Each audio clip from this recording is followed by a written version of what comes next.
ఇక్కడ ఉన్న డైరెక్టర్స్ ఎవరికీ లేని ఒక అదృష్టం నాకేంటంటే ఆయన ఒక 1 డే డైరెక్ట్ చేశాను నేను. నాకు చాలా it was a very memorable experience. ఆయన ఒక బొలేరో పార్క్ చేస్తుంటే షూట్ మొత్తం almost we started at about 6 PM and we short till like morning 3 వరకు షూట్ చేసాం, night shoot.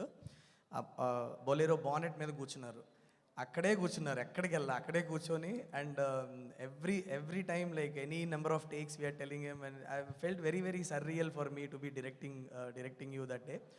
It's a very special experience. I can't మళ్ళీ మనము సెట్లోకి వెళ్ళి మీతో వర్క్ చేయడానికి చాలా కుతూహలంగా ఉంది, త్వరగా చేయాలి అని ఆశిస్తున్నా. So ideas are brewing in my mind. It is, something is taking shape. I have a feeling something special is coming up. So I will definitely come to you very soon, very soon, and I'll give you. Trust me, I will not let you down. That's what I wanted to tell you. Okay.